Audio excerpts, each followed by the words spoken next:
क्या महेंद्र सिंह धोनी ने जो नियम कायदे अपने लिए बनाए थे अब वही नियम कायदों से वो पलट रहे हैं? क्यों ऐसा हो रहा है कि बहुत सारे क्रिकेट फैंस महेंद्र सिंह धोनी को हिपोक्रेट कह रहे हैं? वो कह रहे हैं कि धोनी साहब अब दोगलापंती कर रहे हैं। वो जो कह रहे हैं ये दोगलापंती है। धोनी इंडियन क्रिकेट के सबसे बड़े नामों में से है। बहुत रिस्पेक्टेबल इंसान है, लेकिन क्रिकेट में इमोशंस बहुत होते हैं और ये इमोशंस आज धोनी साहब पर कई लोगों के नाराजगी में दिख रहे हैं। ये नाराजगी इसलिए क्योंकि धोनी साहब से एक सवाल पूछा गया था कि क्या आप चाहते हैं विराट कोहली रोहित शर्मा 2027 का वर्ल्ड कप खेले? तो धोनी साहब ने कहा क्यों नहीं खेलना चाहिए? मतलब मेरे लिए उम्र कोई क्राइटेरिया नहीं है, मेरे लिए क्राइटेरिया है परफॉर्मेंस, फिटनेस। अगर ये क्राइटेरिया है और किसी का शरीर खेलने की इजाजत दे रहा है तो फिर वो खुलकर खेल सकता है। इसमें गलत क्या है? आप परफॉर्मेंस करते रहिए, आप देश के लिए खेलते रहिए। जब आपको इतने एक्सपीरियंस लोग मिले हैं तो फिर कोई समस्या नहीं है। अब यहीं से सारा बवाल शुरू हो गया। धोनी साहब ने तो कह दिया you can't get a 20-year-old who is experience unless you are Sachin Tendulkar, कि जब तक कोई 20 साल में तेंदुलकर जैसा टैलेंटेड ना हो तब तक आप सबको एक पैमाने पर नहीं कर सकते। अगर वो इस स्तर परफॉर्म करें तो आ जाएंगे, अदरवाइज इनको खेलने दीजिए। लेकिन लोग कोस इसलिए रहे हैं कि भाई आप जो कह रहे हैं वो विराट रोहित के फैंस को तो बहुत मजा आ रहा है, वो तो चाहते हैं, हम लोग भी चाहते हैं। लेकिन फिर वो कह रहे हैं कि साहब यही थ्योरी आपने सहवाग, युवराज, हरभजन, जहीर, गंभीर और जो उस दौर में खिलाड़ी थे उनके साथ क्यों नहीं अपनाई?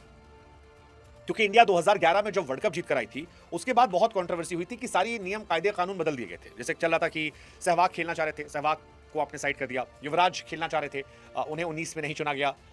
गंभीर बीच में कई आईपीएल में जबरदस्त परफॉर्म करके आए थे, उनको नहीं चुना गया। हरभजन कॉन्टिन्यूसली कहते रह गए। ये सवाल उठ रहा है कि वो कैसे ये कह रहे हैं? केवल सचिन को उन्होंने वापस लिया था, बाकी जितने खिलाड़ी थे वो सबको उन्होंने हटा दिया था, सबको। और इसीलिए आज ये सवाल कि जिस खिलाड़ी ने अपने साथ नियम कायदे कानून अलग रखे, जिन्होंने खुद उम्र का पैमाना बनाकर कहा कि युवाओं के साथ एक नई टीम बनानी होगी। युवराज सिंह जैसे खिलाड़ी को 2015 वर्ल्ड कप में सेलेक्ट नहीं किया गया, जो पिछले वर्ल्ड कप का चैंपियन था, 19 में नहीं लिया गया।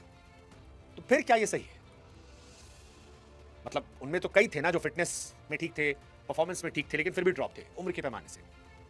सहवाग को रिप्लेस किया गया रोहित से और विजय से टेस्ट में। हालांकि धोनी के प्रशंसक कह रहे हैं कि भाई साहब आप ये पूरी थ्योरी भी नहीं है। अगर आप सहवाग को देखेंगे तो सहवाग का परफॉर्मेंस का इशू शुरू हो गया था, युवराज की तबीयत खराब हो गई थी, हरभजन से बेहतर अश्विन करने लगे थे। ये सारी बातें आ रही है, कई कह रहे हैं, बट जो पुराने जमाने वाले फैन है वो कह रहे हैं नहीं भाई साहब ये सही नहीं है। अब देखिए धोनी हमको बहुत पसंद है, थाला फॉर अ रीजन हमारा भी है, लेकिन थाला फॉर अ रीजन साथ हम छोड़ते हैं, फैसला आप लोग पर। आप बताओ कि धोनी साहब ने विराट रोहित को लेकर जो कहा उससे क्या वो हिपोक्रेट हैं या नहीं है? या रोहित विराट एक्चुअली एक्सेप्शनल खिलाड़ी है, you can't put them out. Like Dhoni ने सबको बाहर निकाला था लेकिन तेंदुलकर को नहीं निकाल पाए थे, वो एक्स्ट्राऑर्डिनरी थे। ऐसे ही रोहित विराट एक्स्ट्राऑर्डिनरी है और एक्स्ट्राऑर्डिनरी जब तक चाहे तब तक खेल सकता है। जैसे थाला खुद खेल रहे हैं, आईपीएल सब रिटायर होकर थाला खेल रहे हैं। क्या सोचता है? कमेंट सेक्शन आपका इंतजार कर रहा है।